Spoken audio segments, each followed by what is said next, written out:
Doctor मान सिंह, सह आचार्य भूगोल, राजकीय महाविद्यालय झुंझुनू।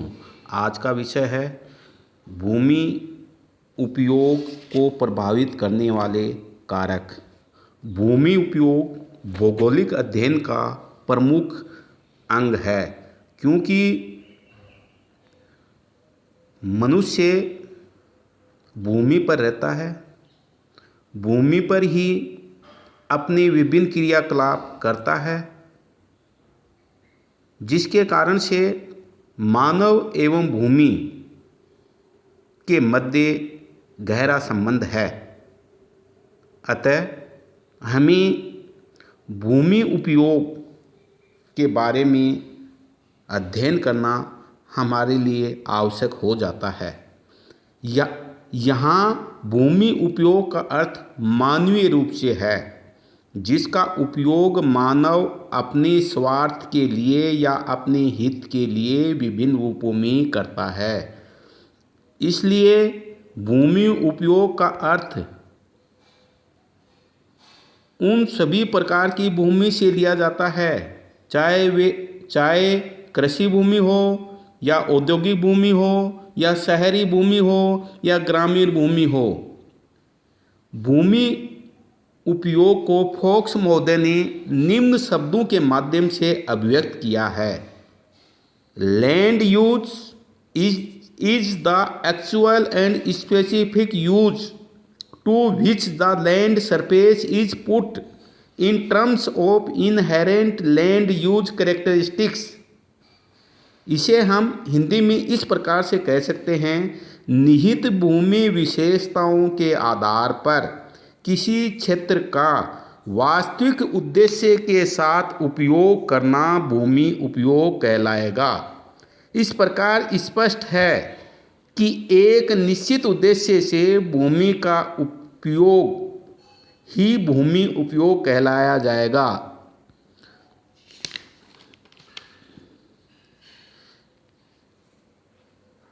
भूमि उपयोगीकरण भूमि उपयोग की सीमाओं की खोज है। हम विभिन्न प्रक्रियाओं द्वारा भूमि उपयोग करते हैं। यह भूमि उपयोग गोचर भूमि के रूप में हो सकता है, कृषि भूमि के रूप में हो सकता है, आवासीय भूमि के उपयोग में हो सकता है या अन्य किसी भी उपयोग में भूमि का उपयोग हो सकता है।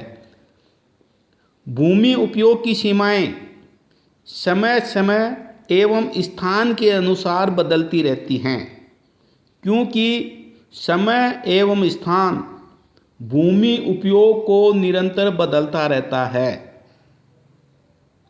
यही कारण है अलग अलग क्षेत्रों में भूमि उपयोग का प्रारूप हमें अलग अलग देखने को मिलता है।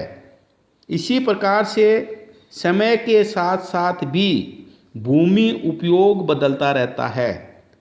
इसे हम कुछ उदाहरणों के माध्यम से समझ सकते हैं। मनुष्य अपनी प्रारंभिक अवस्था में, जिसे हम शिकारी अवस्था के नाम से जानते हैं, उस समय मनुष्य के मस्तिष्क का विकास ज़्यादा नहीं होने के कारण से अधिकांश भूमि के ऊपर वनस्पति का आवरण अधिक था। उसमें जंगली जानवर स्वतंत्र रूप से घूमते थे। मनुष्य इन्हीं जंगली जानवरों को मार करके अपना भरण पोषण करता था। लेकिन आज यह स्थिति नहीं है, वनों का कटाव अत्यधिक मात्रा में हो रहा है। इसे हम स्थान के अनुरूप भी देख सकते हैं। मैदानी क्षेत्रों में अत्यधिक फसलों का उत्पन्न होता है, रेगिस्तानी क्षेत्रों में पशुचारण अधिक होता है। तो इसे हम स्थान एवं समय के अनुरूप समझ सकते हैं। भूमि उपयोग को प्रभावित करने वाले कारकों को हम दो वर्गों में विभाजित कर सकते हैं। एक नंबर पर भौतिक कारक, दो नंबर पर मानवीय कारक। भौतिक कारकों के अंतर्गत धरातल पर या पृथ्वी के ऊपर पाए जाने वाले सभी प्राकृतिक तत्वों को शामिल करते हैं। इसमें धरातल, मिट्टियाँ, जलवायु, जल, वनस्पति आदि तथ्यों को या आदि तत्वों को शामिल करते हैं। ये सभी तत्व एवं कारक भूमि उपयोग को अत्यधिक प्रभावित करते हैं। किसी भी क्षेत्र में भूमि उपयोग इन प्राकृतिक कारकों पर ही निर्भर करता है। अच्छी जलवायु व धरातल मानव बसाव के प्रमुख केंद्र बने हुए हैं। इसके विपरीत विषम जलवायु है तो वहाँ पर मानव विहीन क्षेत्र पाए जाते हैं। चाहे ये क्षेत्र हिमाच्छादित क्षेत्र हो, चाहे ये क्षेत्र मरुस्थलीय क्षेत्र हो, या ये क्षेत्र घने जंगल हो, या ये क्षेत्र ऊंचे असमतल पहाड़ी क्षेत्र हों। तो ऐसे क्षेत्रों में मानव का बसाव कम होता है। भूमि उपयोग को प्रभावित करने वाले दूसरे कारक के अंतर्गत हम मानवीय कारकों को शामिल करते हैं। ये मानवीय कारक जिसके अंतर्गत मानव का विवेक, मानव के द्वारा अर्जित की गई तकनीक या मानवीय संस्थाएं या सामाजिक संस्थाएं, ये सभी भूमि उपयोग को निर्धारित करती हैं। सामाजिक, आर्थिक, राजनीतिक, औद्योगिक आदि मानवीय पर्यावरण को नियोजित करते हैं तथा भूमि उपयोग की सीमाओं को नियंत्रित करते हैं, क्योंकि सामाजिक संस्थाएं एवं व्यवस्थाएं इस प्रकार के उपयोग को एक निश्चित रूप देती हैं। इनमें आर्थिक गतिविधियों को हम भली प्रकार से समझ सकते हैं, जिसमें आर्थिक